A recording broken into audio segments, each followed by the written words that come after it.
Hi guys ನಮಸ್ಕಾರ ಎಲ್ಲರಿಗೂ welcome back to our channel. ತುಂಬ ಜನ ಕೇಳ್ತಿದ್ರು ಸೆಕೆಂಡ್ ಪಿ ಯು ಸಿ ವಿದ್ಯಾರ್ಥಿಗಳು ಈ ಸತಿ ಏನಾದರೂ ಗ್ರೇಸ್ ಮಾರ್ಕ್ಸ್ ಕೊಡ್ತಾರಾ ಕೊಡಲ್ವಾ ಅಂತ.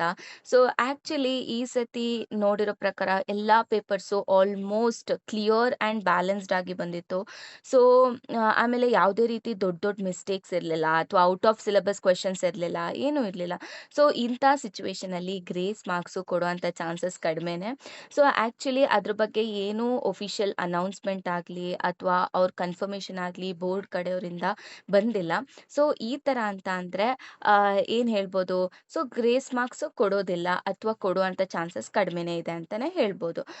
ನಾರ್ಮಲ್ ಆಗಿ ಗ್ರೇಸ್ ಮಾರ್ಕ್ಸು ಕೊಡಬೇಕು ಅಂತ ಅಂದರೆ ಪೇಪರು ಟಫ್ ಆಗಿದ್ರೆ ಅಥವಾ ಮಿಸ್ಟೇಕ್ಸ್ ಏನಾದರೂ ಇದ್ದರೆ, ಆದರೆ ಈ ವರ್ಷ ಆ ಥರ ಮಿಸ್ಟೇಕ್ಸ್ ಆಗಲಿ, ಆ ಥರ ಪೇಪರ್ ಟಫ್ ಕೊಡುವಂಥದ್ದಾಗಲಿ ಇಲ್ಲ. ಚಾನ್ಸಸ್ಸು ತುಂಬಾನೇ ಕಡಿಮೆ ಇದೆ ಆ ಒಂದು ಗ್ರೇಸ್ ಮಾರ್ಕ್ಸ್ ಕೊಡುವಂಥದ್ದಕ್ಕೆ. ನಿಜ ಹೇಳಬೇಕು ಅಂತ ಅಂದರೆ ನಾವೇನಾದರೂ ಓದಿಲ್ಲ ಅಂತ ಅಂದರೆ ಏನು ಮಾಡ್ತೀವಿ, ಗ್ರೇಸ್ ಮಾರ್ಕ್ಸ್ ಕೊಡ್ತಾರೆ ಬಿಡು ಅನ್ನೋದ್ರ ಮೇಲೆ ನಾವು ಗ್ರೇಸ್ ಮಾರ್ಕ್ಸ್ ಮೇಲೆ ಡಿಪೆಂಡ್ ಆಗ್ತಿದ್ವಿ. ಬಟ್ ಈ ಸತಿ ಬೋರ್ಡ್ ಅವರು ನಾವು ಪೇಪರ್ ಈಸಿಯಾಗಿ ಕೊಡ್ತೀವಿ, ನೀವು ಬರೀರಿ ಅಂತಾನೆ ಹೇಳಿದ್ದಾರೆ. ಬರೀರಿ ಅಂತಾನೆ ಆ ಥರ ಕೊಟ್ಟಿರೋದು ಪೇಪರು.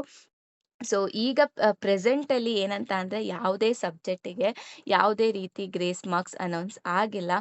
ಈಗಿನ ಮಟ್ಟಿಗೆ ಗ್ರೇಸ್ ಮಾರ್ಕ್ಸ್ ಇಲ್ಲ ಅಂತ ಅಸ್ಯೂಮ್ ಮಾಡ್ಬೋದು. ರಿಸಲ್ಟ್ ಟೈಮಲ್ಲಿ ಅಥವಾ ರಿಸಲ್ಟ್ ಆಫ್ಟರ್ ಏನಾದರೂ ಚೇಂಜಸ್ ಇದ್ದರೆ ಅವ್ರು ಇನ್ಫಾರ್ಮ್ ಮಾಡಿದ್ರೆ ನಾವು ನಾವು ನಿಮಗೆ ಅಪ್ಡೇಟ್ ಮಾಡ್ತೀವಿ. ನನ್ನ ಅಡ್ವೈಸ್ ಏನು ಅಂತ ಅಂದರೆ ಗ್ರೇಸ್ ಮಾರ್ಕ್ಸ್ ಮೇಲೆ ಡಿಪೆಂಡ್ ಆಗಬೇಡಿ. ನೀವು ಬರೆದಿದ್ರೆ ಮಾರ್ಕ್ಸು ಬಂದೇ ಬರುತ್ತೆ, ಅದ್ರ ಮೇಲೆ ಟ್ರಸ್ಟ್ ಮಾಡಿ.